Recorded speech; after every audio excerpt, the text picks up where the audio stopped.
Hey there. So Bob Cooney back again for another deep dive.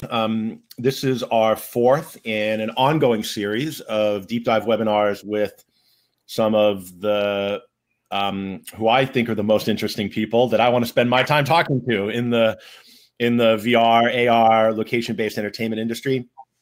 I want to first, I know a lot of you have been asking for replays of the last webinars. I've had some just workflow issues getting them online. I've been working on it. I apologize. I hope to have all of the past webinars up for replay in the next couple of days. The last one didn't download. It was corrupt, so I had to have the tech people on the Demio platform. There's been just like a series of things that have happened. Anyway, you don't need the details, but I am working on it. I will get it up to you, and I hope my goal is to get all the videos up on YouTube the Monday following the deep dive. So, got some really good announcements of upcoming guests. So, George Carter III, who invented laser tag, so he created Photon, is one of my heroes. Has agreed to do a deep dive with me coming up. Armando from Creative Works is going to do one, and they're doing a bunch of stuff in esports, which is really interesting to me. And so we're going to talk about his experience with VR and laser tag and esports and how it might all kind of converge in the future. Live from Hologate is going to come on, which might wind up being a little bit of a rebuttal to this one. So that'll be interesting because the minority media guys are, as I like to say, inspired by the Hologate product, though I think they'll tell you they were working on this long before Hologate had its success. Yeah, and there's a whole bunch of others. So I've got a lineup of 12 people has already agreed, and I think we're going to keep rolling. And so without further ado, I would like to, one more thing. Sorry, disclaimer. I work with some of the companies that have been guests on the webinar. Some of them I've worked in the past, some of them I work with presently, some of them I might work with in the future. I'm really careful about conflict of interest, and I'm a big believer in transparency and honesty and integrity. And so I do want to say that, and it's inevitable because I work with some of the leading companies in the VR space, and so it's going to happen. I do work with minority media on some of their marketing and go-to-market strategy. I've worked with Hologate. I've worked with Zero Latency. I work with Holodeck. I don't work with Zero Latency and Hologate anymore, but I have in the past. So it's inevitable that those things are going to cross. And I just want you to know that I'm not trying to hide that. I'm not trying to brag about it. It just is what it is. And if you have questions or concerns about whether I'm being fair and honest, please drop me a message and we can have that conversation. So anyway, enough about me. Michael Zaidan, Sylvain Croteau, close enough. From Montreal, from Minority Media. Thanks for joining.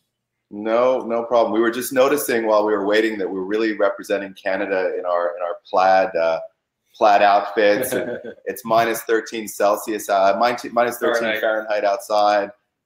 So where's the toque and the back bacon? Yeah, we're glad to be with the people from Texas and San Francisco today. Bob and Doug McKenzie, welcome. Hey, everybody. So keep the chat going, by the way. The chat is open. Everybody can see everybody else's chat. So hey, Mario. Feel free to chat together and post questions here. We'll try to respond to them as much as we can in real time. And at the end, we'll flip through and see if we missed anything. So all right. So first of all, Minority Media out of Montreal. I met these guys at the Greenlight VR conference in San Francisco. Was it 2 years ago? Yeah, something like that. Yeah. Yeah, I think that was the first time you crossed our path. Yeah, and they had this basically a pitch deck. The game was in development, and they had a bunch of screenshots, and we're talking about this kind of VR multiplayer social game, and I was really interesting. So it's been really fascinating to watch it actually come to life and be a thing. So congratulations, first of all, on getting a product actually done and into the market and sold, and starting to generate revenue, because there's a lot of companies that are in the VR space that actually don't get to that spot. So congratulations. Well, thanks very much. And you know, like a big part of it, just to give credit where credit is due, is you know, you coming on board and helping us with our go-to-market strategy. No, it's true. You know, it's, you know, where we started and where we've come in the last year has been amazing. I mean, we sat down at the end of last year and looked, and it literally was that, like, and the first time I met you was last year at Amusement Expo, where all I had was a CG image. And you know, we're going to be at Amusement Expo this year with like a full rig loaded up with games. And so it's been a crazy interesting year, and it's been a very interesting new market to get into, because we come from a game developer background, which is like a much different than the location-based world, you know. And we're going to talk about some of the challenges and the advantages of that here in a minute. By the way, since you brought up Amusement Expo, I just put up a flyer for those of you that are interested. It's March 26th, 27th, 28th in Las Vegas. Big VR focus, but it's where kind of the amusement industry comes, all the arcade games, FEC owners, the laser tag companies are all there.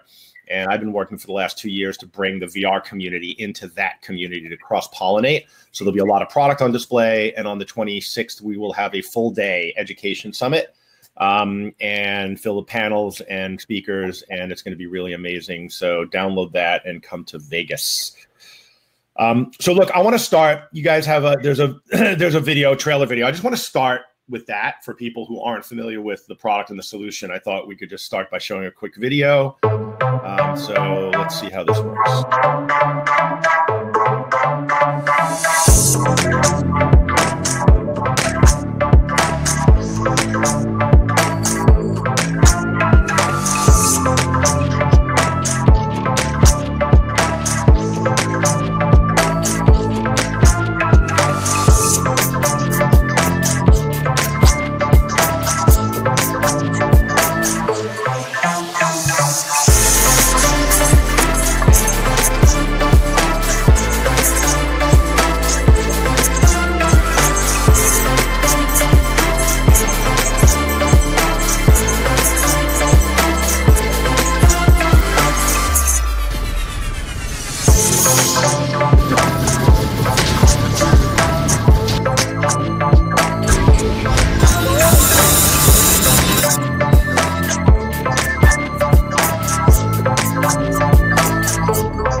So there's a bunch of stuff in that video that that I want to get to and I want to ask you about, I want to talk about. But there's also another video that I want to show that you guys sent me, which I think is hilarious, which is the first time. So we got together. You guys were at Asian Amusement Expo in Hong Kong last June, and you were the guest of the Montreal Chamber of Commerce or something like that. What was it? Yeah, it was the Quebec Vitrine. So we kind of piggybacked on into their booth. Yeah, we kind of we kind of had like this little one-player demo that that I know, Michael, you were going crazy trying to get running it off a laptop and a Vive, and but I actually got to play. It was the first time I'd actually gotten to play the game.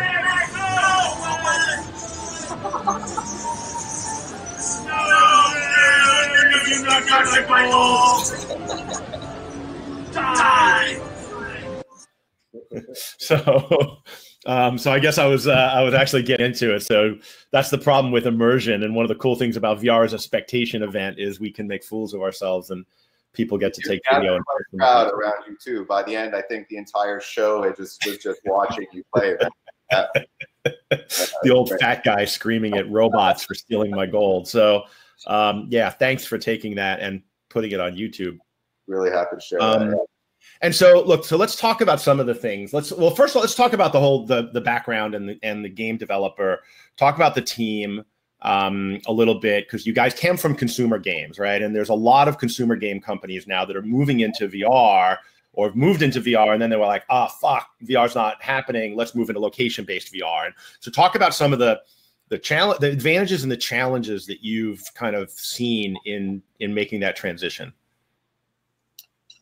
Well, I mean, the advantages I think are clear, and I hope we wear them on our sleeve. You know, all of our developers come from AAA game backgrounds. They're all guys that have worked on Batman: Arkham Knights and Splinter Cell and Grand Theft Auto, and they just these really big IPs. So they really know a lot about game design. So you know, that's been the obvious benefit in creating, you know, like a small tight game with, you know, as much replayability as possible. That's you know, with a high fun factor. Like, we're making games, not VR experiences. The challenge has been that, you know, back in the day, you know, you just sort of hit a button and the game's out. And you know, manage people online and have a community manager, and you know, you're not, you know, we've had to develop a hardware team. We've had to, you know, figure out how, you know, what cost of goods is, you know, like how that all works, how shipping containers work. You know, it's been you know, we've made a lot of mistakes along the way, and you know, each time we mess up, we learn and we optimize. It's a different beast, you know. So we had half of the learning, and we really had to ramp up the second half, and, you know, get somebody to head up operations who really knew a lot about that. You know, we got a guy who's just in charge of you know, deployment and shipping and operations now. You know, we don't have a community manager; we have a support guy who's managing a team that's managing support across, you know, 5-10 time zones with all these different apps, and, you know, so it's a different creature. Yeah. So let's talk about the game design thing. So I have been vocal and critical around a lack of real game design from a game design perspective, like using the word game design in its technical term, which I don't know that a lot of people understand what it even is. And I think that a lot of people ask about, Rick, we're going to get into some of the locations in a little bit. A lot of people don't understand. They think that like you could just tell a story, or you can just build a really good environment. And we're seeing a lot of wave shooters, for example, that are like really repetitive, and what I call the core. I refer to the core loop a lot. They're lacking in games. And I think that, you know, so let me ask you a couple of questions. How long did it take? How big's your team, and how long did it take you to develop the Chaos Jump game? Okay, the team is around 25 people, and we spent around 10 months developing Chaos Jump. So it was a pretty big effort. Yep. So yeah. Well, and you know, sorry, go ahead. No, go ahead. Build on that. Well, I was just going to say, you know, it's and coming from you know, the background that we came from, we also had the sort of added benefit of getting into it with a lot of accumulated VR knowledge. Like, our studio started developing for VR when Lucky's Kickstarter campaign came out, like before Oculus was bought by Facebook. We were one of the early developers with Oculus. So we you know, he says 10 months, but we have like a lot of knowledge. Like, and so from that though, you build a game, and the game took 25 people 10 months. And that's the thing, is like, when I think about the arcade industry, and I've been in that industry for a long time, you know, these studios would come out with one game every couple of years, like Sega, Namco, Taito, Konami. You know, they put a lot of effort into building an arcade game that had a lot of replayability. And so, you know, I think that there's two school of thoughts that I'm seeing right now, and and I know Mario Khan's watching, and he's in one of these camps. You know, I've spoken, is that, you know, in order to drive replay, you have to have a lot of games. And I think my belief is the reason for that is because the games aren't actually very good. And so what happens is we have companies that are pooping out games at a rapid rate that really are environments with VR play in them. They're not real games the way I would describe a game, with strategy and core loop and game mechanics built into it, something like Raw Thrills and Eugene Jarvis would create. Mm-hmm. And so what you have to do is you have to have lots of different games, because no one game is good enough for people to want to play again. And so I feel like what you guys are doing is a very different approach that A, is really controversial, and B, which is one of your challenges, I'm assuming, is not necessarily fitting the conventional wisdom of the location-based VR business right now, where everybody seems to want a library. So talk to me about that. Well, I'll start with talking about Chaos Jump, you know, because the game was in development for a while, and we really thought about, you know, what does it mean to make a game that is going to have a very wide appeal. So it's a game that a dad would play with their kid. It was exciting enough, but not, you know, blood and gore, so you don't mind your kid playing it. And, you know, we explored, because replayability is a very you know, it's very important to operators and to game makers. So there's two sort of elements that we tried to integrate to increase replayability with the Chaos Jump unit. So first of all, it's a competitive game and a co-op game at the same time, which is super cool, right? Each level, you come in, you've got robots attacking you, you're fighting, and you're collecting gold and you're collecting points, and every level somebody wins. So there's a winner, and then second place, third place, and fourth place. And the winner, a cool crown floats up above their head. You can see the other players. And I've got a video of that, so I'm going to try to put that video up while you're talking of the this one here of like the people in the game, and there's a winner wearing a crown.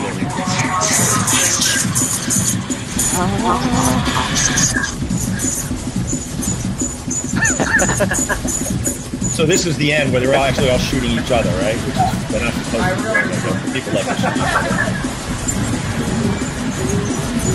So the crown comes up. Yeah, and I don't know if that came through or not. So. Yeah, that was super low res. I mean, there's a cool screenshot that I think I shared with you, where you can sort of see them in the World War II environment. You can see the T-Rex with it. But you know, the idea being like you play the game, and it's very kind of your blood really kind of rises by the end of it. The first time the crown happens, you're not really aware, or you're not ready, and then you see somebody's got it, and the next time you want it, and you go into the next level, you know, sort of like eager for it, and this builds through the levels until the final. Yeah, see, so that's basically what it looks like. You're fighting these robots that are coming in, and you know, it's cool because it's a real use of the virtual reality space. It's kind of like being in Mario, and you've suddenly got this gold crown above your head. It's very cool stuff. And so level to level, there's you know, you're competing against your buddies. Somebody wins, and then the final level, the platform all comes apart. You've got a big boss fight, and all of a sudden you have to work together to defeat the boss. And if you can't work together, you all sort of fail together, and you end up in a fail state. And at the end, you've got, you know, we've got all kinds of different ways to win. So you could be, you know, bot destroyer, most gold claimed. Like another one of the functionalities within the level is, you know, you're vacuuming gold and you're collecting gold, and this sort of adds to your point count. So what we tried to do is create, you know, a game that's like simple, fast to get into, but there's a lot of different variety, you know, and you know, towards that end, we created sort of a randomizer so each time you go into a level, there's 4 different universes that might be in that level. So there's 400 and some odd different possible combinations that you can get playing. So the experience is never exactly the same. So, I mean, we went in knowing that we were going to come out with one game, and then we were going to fill the library. So we really tried to make this game as compelling as possible, you know, for repeat play. Yeah, and one of the things that I know you've done, which I think was really interesting, was creating this randomizer, right? So, and I want to share some of the level design that you've done, because I think I actually. I'm a fan of some of the stuff that you guys have done, because I think it's really, really different and compelling, and and a unique approach. Again, not necessarily what everybody is doing, and so maybe a little risky from a business standpoint. But I love companies that are cool. It's very cool stuff. Yeah. you know, so that's the other, you go into the game, and a lot of like VR games, you kind of land and you're in your one thing, and you do, you know, you got stuff coming at you and you're shooting it, and then it's over. This one, you're transported from level to level, from universe to universe. Like, that's a great level. You're in the middle of a ship that's being ripped apart by a kraken. There's all this gold around you that you've got to gather up before the level ends. You know, this one, you're in a floating kind of mysterious Harry Potter library. I mean, we're in VR, we're in fantasy. Like, why not take people places they've never been? Yeah, discovery is super powerful in VR. So yeah, and this is like an old men's bathroom in a gay spa in Berlin. What is this? Yeah, that's where you'll end up if you fail. Yeah. If you fail with your friends and you're unable to beat the robot together, you end up in the toilet. I've actually been to this location, but we're not going to talk about that here. So not only do you end up in the toilet, your gun shoots garbage. If you end up in the win state and you're in the gold room and you've won all the treasure, your gun shoots confetti and you see the players loving it. If not, your gun shoots trash, banana peels, old shoes. We didn't put poo in. We had to talk about it. The shit gun. The shit gun. Yeah, and so like this one, this looks like some back alley in Chinatown somewhere. And so all of these, and I haven't played, like, so one of the gripes I've had with the guys is I've played the game a bunch of times and I still haven't seen some of these levels. And I'm like, are you sure they're in there? Like, promise me they're fucking in there, because if I'm going to show this shit and it's not in there, I'm going to be really pissed off. And so I've played the game at IAPA and a bunch of different shows, and I've never seen some of these levels still as many times as I've played. So how many levels are there? How many game combinations are there within this one game? Yeah, it's over 400. So yeah. So you've got how many universes? Like, I think there's 12 different, 18 different worlds that are randomized, and the team is still working on additional ones because it's you might want to stop them now. That's probably enough. Have them do something else. Have them work on your back-end analytics program or something. They're doing that too. So this notion of, and this is a little bit editorial. You guys have watched me, I've got my opinions, and this isn't just pure interview. Some of this is my own editorial around my experience. And I think that this notion of one of the challenges I think that you have when you have lots of different games with lots of different game mechanics and lots of different controller mechanics and lots of different core loops is each game has a learning curve. And this is something that I was talking to who was I talking to recently about VR, and it doesn't matter. This concept of everybody says content is king. And actually, I think that's bullshit right now where we are in the VR world.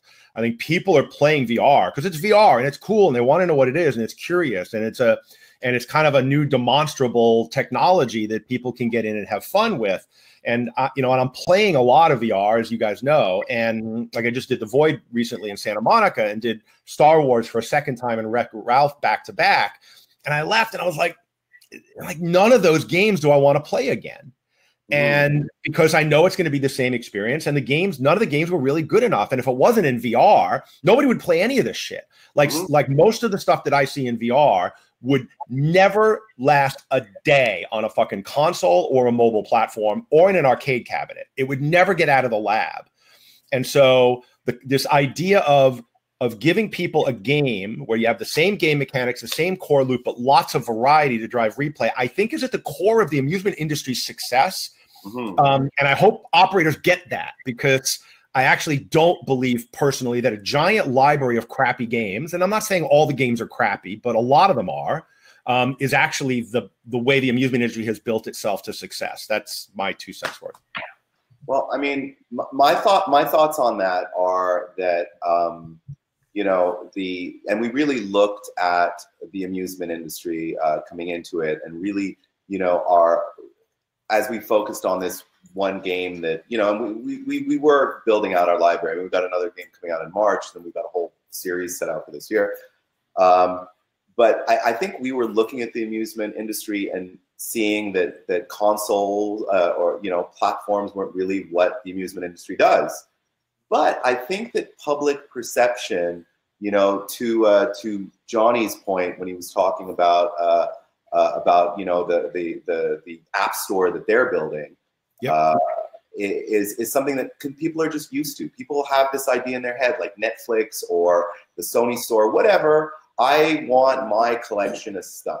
So even if it's a skewed perception, even if they've only got one game that makes them a ton of money or one game that makes the most money, they want their store. And I understand it. Like, I get it. And I think that, like you said, that like that's, it's coming from, the iPhone, and I got all of these freaking apps in here, most of which I never actually look at, because basically what I do is, I do well, actually I have like 10 communication platforms that I have to do, right? And yeah, exactly. We all have that. And so there's this consumer behavior around, this abundance of selection, but I don't know that just because it works in the consumer market, it applies to the location-based entertainment market. So we'll see what happens. So you mentioned another game that you're working on. And look, one of the big things between you guys and Hologate, and let's just talk about the elephant in the room. So Hologate's having an amazing amount of success. They're selling a shit ton of product. People are buying into the multiple game, and they're pushing the envelope on content. And when you have a big footprint, it's easier to get content because the developers all want their shit on your platform, right? And so they got this first mover advantage that you guys are having a battle. What are some of the key besides the content strategy? What are some of the key differences that you have to Hologate that operators might need to know about? Well, I mean, the most obvious one is that it's got a smaller footprint. I mean, that's right there. There's a lot of places that just can't accommodate 17 by 17, and at 12 by 12, we're half the square footage. So that's a big differentiator. Another choice that we made, and this was because we were really kind of on this first game, is we really branded the fantasy. So we didn't brand it minority, like our company's minority. It's not big minorities everywhere. It's branded for Chaos Jump. So you have this like amazing centerpiece, which I think Rick was asking about, or somebody was asking about, which is, it glows. You'll see it in the game. So you put the headset on, and it's also there. We've got these LED lights. You've got different colored columns.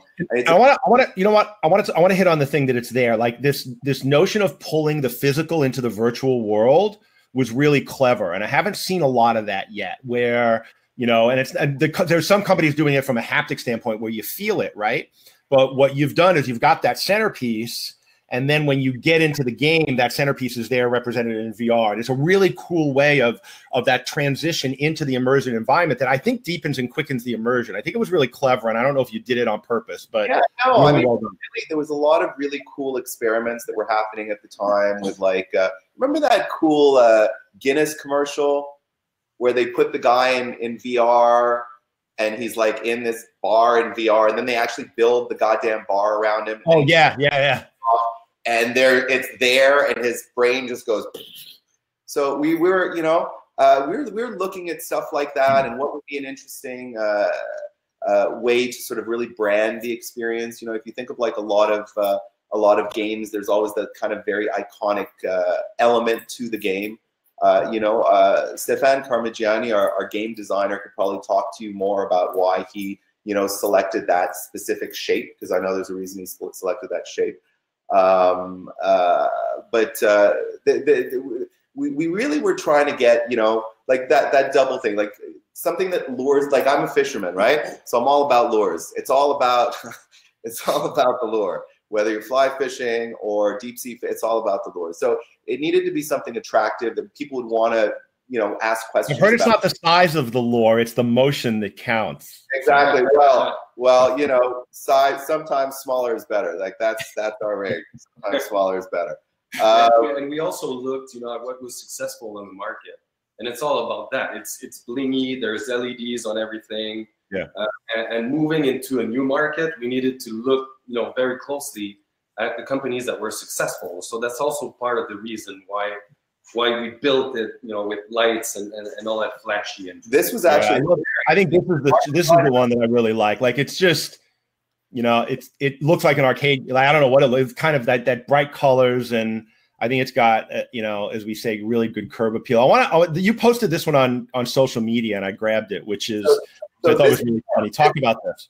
This is a great one. This was our first. So we're having a lot of success in bowling alleys, and it's not where we thought. Because a lot of bowling alleys have, you know, different things. So this bowling alley has a laser tag arena. This was our first to install.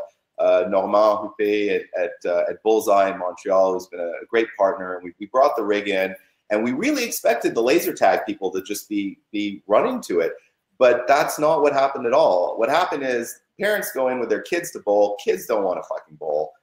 Kids see this and they are just nagging for the entire bowling, and then they end up in the rig. And this was just right after our install, and it was terrific. We snapped the photo, or Stéphane Dastou, our COO, snapped the photo, and we realized like everybody was looking at the spectator mode. Like nobody was looking at the bowling alley, which is to that side. That's cool. So so there have been some questions. I want to get to some of the questions. So there's some questions around, and I think I've got some information you shared with me here around like pricing and stuff like that, and different types of locations. So one of the questions was, how many locations are you in? So I don't know if you want to address that, because I don't think that's in here. No. What? We're just under 20 locations, 25 units sold. Okay. And so this is, and so this I thought was an interesting slide where, and I'm just going to call out the obvious stuff, which is the games that you're being compared against are significantly less expensive on a per player basis. So from an ROI standpoint, I don't think that that's what this is about. But, you know, the Halo 4-player game actually isn't cheap. It's not as expensive as a 4-player VR system, but and I think the fact that you're out earning that, and it's a beautiful piece as well. And Halo's a massive brand, right?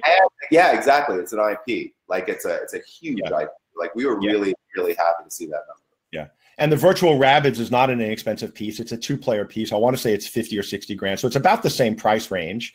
And I would imagine that two of those for 4 players takes up a similar amount of space that what you're taking up. And I know the Rabbids product has been really successful. So, you know, 144 square feet is pretty compact. And so it looks like and this isn't a resort. What type of location is this in?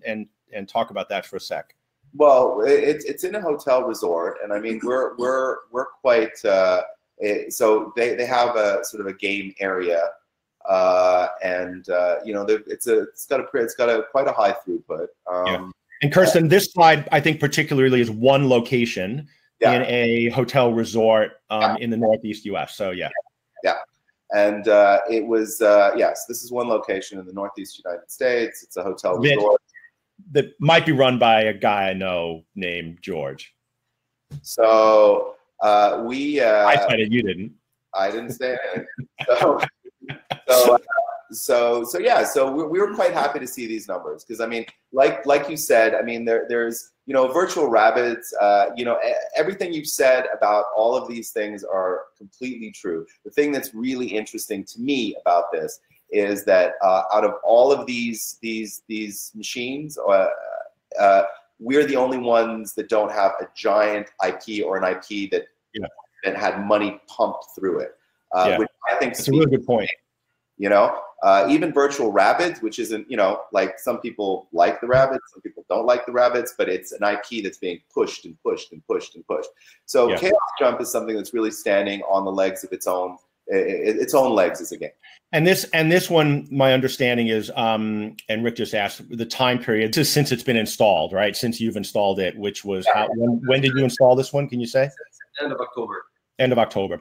And one of the things I will say is I reached out. So I asked an artist for a list of operators, and I reached out to all of them in advance of this webinar, hoping to be able to interview them to get candid first-party feedback.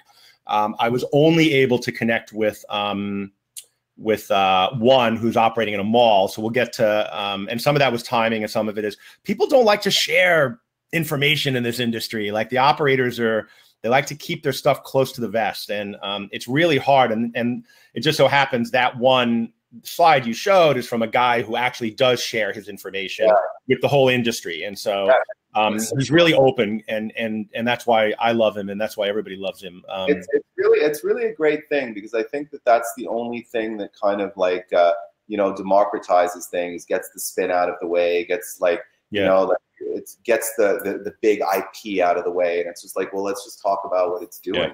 And so these are 5 different types of locations that you guys are in. I've reached out. I think I know all of these operators. I've reached out and I did talk to the operator in the mall. He's in Southeast Asia. Simon, good friend of mine. He operates a lot of different VR, from zero latency to your stuff. He operates trampoline parks. Like, he's a pretty progressive guy. And we'll get into some of the insights that he gave me around operating this in a mall. And I know, Mario, you're in a mall in South Florida with Hollowgate, and so I'm sure you can add to the conversation. But just talk about what these numbers mean and qualify them if they require a qualifier, right? So these are this is the plays per week, right? So I think you have a dollar amount that you can use. Like, what was another question? What's the average dollar per play? How are people charging for this? How long is it going? Week, and we can, you could, the average price of a ticket is $10. We see it going from, mostly 10. We know one's going at 9, one's going at 12. So I think you can average it out at about 10.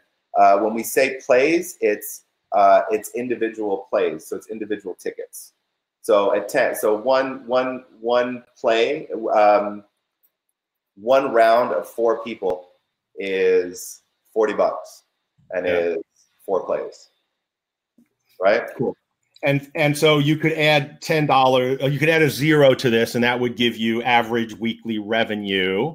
Yeah. Now I will qualify, these are in very diverse geographic markets as well. So like the mall was over the Christmas holidays, but in the summer in Asia, and some of the other ones are over the Christmas holidays. So just to be fair, like, some of these are skewed, and what's the, like, when did you pull this data? When's the cutoff? I'm not. It was until last week. Yeah. Okay, so you also have the post-Christmas period, which is dead. Averaged in as well, right? And so again, it's really hard to get data. This is from your back-end platform, I'm assuming. And the reason the names aren't on here is because we didn't get permission from the operators in advance to share information. So, and that's just adding a 0 to the number, so there's nothing magic there. Cool. So hope that answers your questions. I think was it Greg was asking or Rick was asking some of those questions. Let's talk about the new game, and so you've got a new game you're developing. Yeah. You've sent me some screenshots. I know you had an early demo of it at IAPA, but it was a little bit buggy. So that's part of being in development. I get that. So yeah. So we wanted to, so just because, we saw the conversation was changing, we thought it was important to bring the other game to IAPA, just to show, because a lot of people can say, hey, we've got games that are coming out, but it can also be a lot of talk. So we wanted to actually have something on the floor to show people there was stuff in development, even though it was evolving. What the game is so, Chaos Jump is meant to be a great sort of family stepping off point. This game, Reclaim, is more of a sort of competitive player versus player. It's like laser tag 2.0. Really easy to get into, really fast moving. And the demographic is more like 13 to 30. I was telling Mario today that, because we were having a phone conversation about some things, that, when we started developing this, my son, Zach, who's 14, I had him and some of his friends come in, and I had to lure them with 20s and pizza. And now they're coming in every other weekend to just play, because it's fun, and it fits with their kind of, sort of Overwatch, player versus player, Fortnite online understanding of how things work. You know what I mean? Yeah. It's very much in line with what they're playing. So we're super excited about this, and we think, when you saw the earlier slide, you could see that the numbers were really fantastic in places that were all inclusive. But I think that we're very excited for this game, for the especially like the karting demographics, like more competitive, younger crowd. So really good, and so you really hit on something important for operators. And I've told I'm writing a new book from an operator's perspective on how to select the right VR attraction and then operate it and market it for your venue. And one of the things that we don't talk about, we talk about demographics a lot, but we don't talk about the word psychographic, which is the mindset of the customer. And karting centers specifically, the people that go to karting centers have a competitive mindset. Yep. Now, they might not be there specifically to compete. They might bring friends to compete. They may not. But the mindset of those people is they like to compete. They're either competing against themselves on the clock, or they're competing against the people on the track, or they're competing against their friends. And so one of the things when I talk to operators that are in the karting business, I say, look for games that have a competitive element to it where you can run tournaments and esports. And one of the things that you haven't talked about, and I don't know if anybody's doing this, but I think is an opportunity for the Chaos Jump game, because you've got multiple leaderboards, right? You can actually have multiple simultaneous asynchronous competitions going on. So what that means to the audience is you can have the most gold collected this month, the most points collected this month, the most robots killed this month, or whatever. And the more ways you give people to win, the more times they'll play, the more engaged they'll be, the more repeat play they'll do. And I'll throw one more thing out. Virtuix has these the treadmill, which I've had mixed opinions about. And Jan is a coaching client of mine. I will also add, for disclosure, he's doing a lot of esports tournaments. And recently he said, and he's going to be on a deep dive webinar here in March, by the way, and we're going to have real numbers around esports. The average team that played in one of his tournaments played 14 times to win the tournament. And the top team, and the average team that was in played 7 games to get onto the leaderboard. Wow. And so there's actual real statistics that are coming out from the industry from people who are doing VR tournaments, asynchronous, over time. It's a 1 week or a 1 month tournament. And the prize pool is minimal. It's not lots of money. You know, it's hundreds or thousands, not tens of thousands of dollars. And it's driving repeat play. So if operators aren't doing that now, you're leaving a fucking ton of money on the table. And I don't know what you're doing as far as building potentially infrastructure or back end to make it easier, because I actually think operators think it's too hard, and it's not. You need a fucking whiteboard or a blackboard, a chalkboard, and an eraser. Like, that's all you need. And freaking put it up and then post it on your Facebook page every day, and you're done. You've got a tournament system, right? Exactly. And I think that an operator who, you know, who's able to sort of think about more than just like putting the machine in the corner and like just pumping money, which is kind of an older mindset. I mean, you're buying a really cool fucking thing that you can do a lot of stuff with. And to your point, you know, we are building in sort of tournament modes. Reclaim is going to be a great sort of esports platform. That's what we want to do with it. But we really see the opportunity there, where like a local FEC has puts up $200 and has a night of it. You know what I mean? And this is your buy-in, and this is the amount of thing over the course of the evening. You know, you're all playing to sort of win this it's not a huge investment on the part of the FEC owner, but it's really using this machine to sorry, go ahead. Mario, so Albert posted a question that I want to address, and Mario posted a great point, which Simon in Singapore also backed up, so we're going to talk about it. And this is a problem with all VR, which is context, and I've talked about that. And oh, by the way, we'll get into mixed reality. I'm going to give a pitch for that, and you guys need to fucking implement it. Anyway, so how many months to pay off this system? Look, I think that, Albert, this is a good question, but it also requires a lot of context, right? So it really depends on how you're looking at ROI. What most operators do, and I don't know what kind of facility you run, Albert. Is it an FEC, or you're looking at whatever?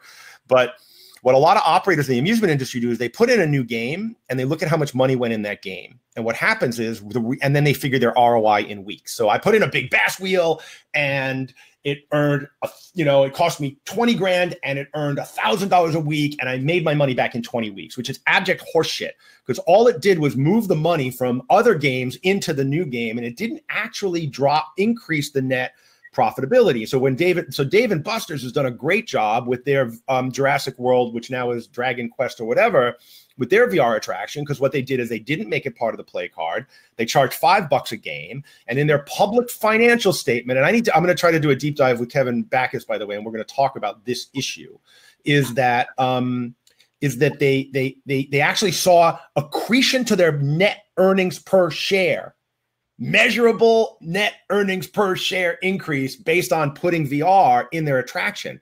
So VR brings in new money that you're not necessarily going to get. So when you look at an ROI, if you're comparing it to, sorry, I do tend to get into a rabbit hole. Sorry. If you're comparing it to an arcade game, you just can't do it because it's different. That being said, what I tell people is you need to get your money back in less than 2 years if you're doing VR. If it's an anchor attraction, you know, you can afford to go a little bit longer. My guess is, and I tell companies not to talk about ROI because I actually don't think anybody believes them when they say it. But I'll ask you guys, what do you guys say about ROI and what should an operator expect based on the early returns that you're seeing? So what we're seeing right now is a ROI as quick as 22 weeks, and it goes up to around just under a year. So it really depends on, again, the type of venue, like Bob was saying, and there's multiple ways it's being used. So most some operators will want to generate money, so it's all about generating new money, but some include it in their birthday packages and stuff like that. So they price it quite differently, but the big interest for them is to be able to sell like premium birthday packages and stuff like that. So look, there's so many different ways to leverage this unit that it's more of a one-to-one conversation or case-by-case conversation. Every location has a story. That's one of the challenges with getting data out of this. And the other thing I want to say, and this gets to Mario's point, is the type of employee you put on any VR attraction in any location, unless you're pre-selling all your tickets like a zero latency might do, and you're in a destination, you're selling online, which then requires a lot of digital marketing expertise. But if you're actually doing any kind of walk-up traffic, you've got to hire a salesperson. And this is one of the things that Simon said when he's in the mall, and he realized that he didn't have that over Christmas. So one of the things that Simon said, despite he's your top performing location on that location, he's actually disappointed with the performance because he knows it can do better, because he knows he didn't have the right type of employee there. And so now what he's done is he's hired somebody, he's put them on a different comp plan where he's giving them bonuses on a weekly and monthly basis for hitting sales targets. And Scott Greenberg, who runs the Adrenaline Trampoline Park in Atlanta, and I did a lot of research with him when I did my presentation at the Trampoline Park show for VR. He said what he did is he took his best party hosts, made them VR hosts, because they had the right personality to be able to explain to people what they did. And even that wasn't enough. Then he went out and hired additional people based on their personality and their ability to sell. So you almost need a salesperson to get people in, because the numbers are like 94% of Americans still haven't done VR. And the ones that have done VR is Cardboard or Google, Gear VR or 360 Video, which isn't representative of what our industry is really bringing to the table. And so the right employee incentives, and the reason I bring that up in an ROI context is it's going to bring your labor costs up a little bit. Right. But so your ROI might get pushed out a little bit, but it also rose your revenue. And I don't think anybody's actually done the math yet, because people are still figuring out what the right program is. And so Mario, let me ask you, when you go into one of these, and I know a mall's a hard location, by the way, because you have to pay rent dedicated to that one unit. So you're factoring that into the ROI. And then you've got like the fact that nobody's in malls on a Tuesday afternoon at all. Right. And so you're paying labor possibly for one attraction when nobody's there. Well, if you put it in an FEC, you can float labor amongst multiple attractions. So I don't know if you're willing to chime in, Mario, with what your ROI expectation is for the people watching, but that would be really helpful. Cool. What did I miss, guys? What else? Oh, yeah. What else? What about other content? So freaking, let's go back to the Hologate and the content conversation. So they've done this. This Angry Birds is coming out. They have an escape room coming out later this year. They're just throwing like it's a content fire hose. What's your thought about third-party content from other developers? Are you going to do that? So right now, I mean, one of the things that's very important to us is sort of maintaining a level of quality in the game. The easiest, fastest solution would just be to just throw in a bunch of shit, because there's plenty of people out there who are looking for a platform. There's no shortage of VR developers who are dying on the vine and are looking for a distribution channel besides the regular consumer channel. Yeah. But what we're doing is we're approaching and having discussions with distributors and really kind of, you know, trying to curate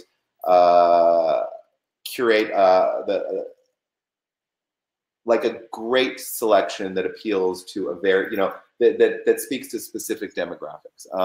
And we're in the process of doing that, in addition to, and again, I mean, you know, we're just responding to the market. We're in discussions with a really big Hollywood IP to bring their big Hollywood IP to our machine, because that's what people want, you know. Yeah. What that ends up looking like for the operators is, you know, there'll probably be some kind of you know, pay-to-play subscription model for some of those that we're in the process of defining. You know, as you know, I'm sure with distribution deals, you know, you're bringing people in and they need to get paid. But yeah, so that's what we're doing. I mean, we're aggressively expanding the library. We've got the first game coming out in March, which we're super excited about. I mean, it's a lot of fun. You know, the world is an amazing, compelling world, and the game is one where, you know, you're just excited to be able to shoot your friends, and you know, you just want to go in and shoot them again and again, and it's fantastic. And at the end of that game, you know, you actually end up on this amazing podium, and you can see everybody, and there's cameras, and you're being, you know, there's the cameras that are floating around you are projecting on screens everywhere. It's pretty awesome. It's pretty great. Yeah. Cool. Awesome. So I'm also going to have to do a deep dive with Mario, because I've got so many questions for him. I don't want to bring him on screen and talk to him. So, because one of the things he's posted is this idea of different game lengths with different price points and letting the customer decide. So, because, you know, one of the challenges is, you know, how do you do a demo? And something Scott Greenberg is doing at Xdrenaline is he has a VR booth at the front that he charges $5 to try it. And it's like Richie's Plank or something simple. And then in the back, he's selling by the half an hour for $25 or $30. And so he's got this, what I call the gateway drug, right? Or the on-ramp to VR, which is a low price point, which removes the resistance. And so I think that's a really interesting strategy. And again, we're all trying to figure this shit out right now. So you got to be creative and you got to be open if you're going to be in the VR space. One of the places that we're, you know, and we still haven't made that partnership, but we're looking to find a location that has, you know, like maybe like a larger free roam activity, you know, that's much more expensive, that's much more time, you know, and to be there as a way to sort of help people get into the experience. I know a few of those guys. I'll make some introductions. You know, any Australian large free roam guys, I know a few of those. So Albert's asking about haptics and motion stuff and environmental haptics. So there was a product I saw at EAG in Europe last year called Vex, which was basically like a combination of a Hologate and the Void. So it had a vibrating floor, and it had heat, and it had wind, and it had haptic vests, and I actually thought it was pretty cool, to be honest with you. What's your thinking around that stuff? It's not available right now. We are, you know, gearing, and we're testing a bunch of stuff now from the actual, you know, from elements that would be in the rig, which we actually are moving in that direction rather than vests, even though we're testing those as well, and they seem to be, you know, maybe they'll be better for the PvP. But what we don't want to do is we don't want to do stuff that's going to really increase the throughput time. I mean, this was like something like we've been obsessively with our stopwatches. Like, how long does it take somebody to get through the game and to get more people through the game? Because that's it. You don't want to be futzing and the battery's dead on this and put that on. And you know, we really want to keep things moving and to make it as what is the game length? Pardon me? What's the game length? That was a question that came up. What's the game length? 6.5 minutes. Okay. And how did you test that to settle on 6.5 minutes? Like, what was the process? A lot of play testing. So we brought in a lot of people and make sure that they get to a point where they're very satisfied with the experience, but also they want more. So trying to get them to play again. And it's tricky, as you know, with VR. Like, there's some things, and there's some things, early incarnations of our thing. Like you've only been in for like, you know, 9 minutes, but you want to kill yourself because it just doesn't seem to be ending. You're like, you know, or you hear a voice say, "You're halfway through it," and then another half of that. You know, it's the Penguin game on Hologate was like that for me. Just being honest, like I loved the first 2 or 3 minutes, and then halfway in, I'm like, oh fuck, really? Only halfway? It was terrible. It's just time. It really can really expand in there. You know what I mean? Especially if you don't have a tight game loop. You know, and you're just kind of doing the same thing again and again without really seeing any immediate appreciable rewards. What Rick's asking about percentage of replay. Is there any? I know you can't get that out of your analytics. Do you have any anecdotes from anybody or? Well, I mean, I have as a good example. There was this guy, I think it was Trevin. That one, sure. he came back and played 14 times, and at the end we closed up the rig, and he was sad that we were leaving with it. And I know I actually talked to that kid because I actually saw him, and it was Rick. This particular anecdote he's talking about is because he was chasing the high score, and there is a leaderboard. And I did talk to Robin from FEG, and he told me that. That absolutely they're seeing a higher rate of replay with Chaos Jump than Hologate, like, and they operate both. And so half the footprint, higher replay value. I think that's why they were so happy with it. And that's just, he told me that at IAPA while we were over at the, and Mario saying 40% return customers. But I think Mario, you said that that's because they want to try different games. And so that's the thing that I'm like, again, my opinion for what it's worth. And it's informed over 30 years. Is that you can drive replay value without lots of variety. 40% nomadic Arizona Sunshine, the new level 2, by the way, which I haven't played yet. So they just released their second game in Orlando, and they're seeing 40+% replay levels, which is awesome. And that's one game. And so design an amazing game, and people will play it over and over and over again. And so, Mario just said levels. And I think that's the thing, is that it doesn't have to be just games. It can be levels. And that's the continue play feature in arcade games. Like, that's what had us fucking shoving money over and over and over in the arcade so we could get to the end of the level, right? And so that's the next thing I want to see, is I want to see longer serialized content where I can save my spot and go back and keep playing again. And I think they tried to do that with Halo, but you had to log in with your QR code and a gamer tag on a smartphone, and it was so complicated that nobody's ever used the feature. Yeah, that was a good idea, but it was a bit clunky. Yeah. So Jerry's asking about price, and I'm going to put down for anybody who's interested. I'll put the overview deck that they sent me. I'll share that. But what's the price of the system? Because people are asking. Well, why don't I would have that conversation offline. Like everybody can feel free to contact me. The contact information is in the. It's comparable to other units out there. But I would love to have a conversation and sort of like learn more about you guys and what your needs are and what you're looking for and what your expectations of the machine are.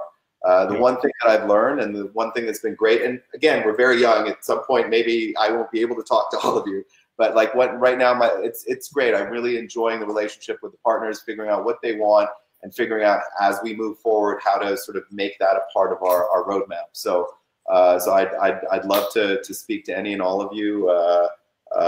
Feel free to get in touch. I think the contact's in the deck. Awesome.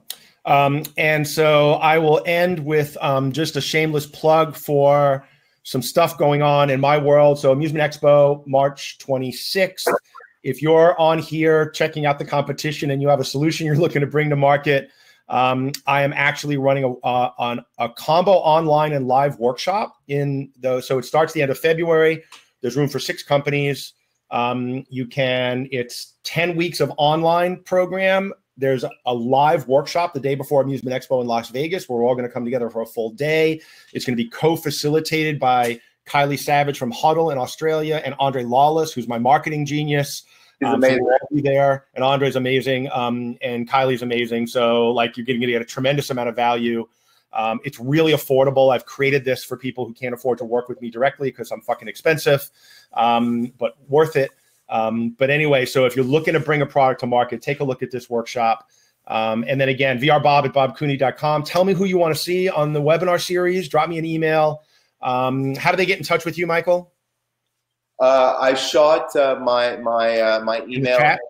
Yeah, so it's michael@weareminority.com. Awesome.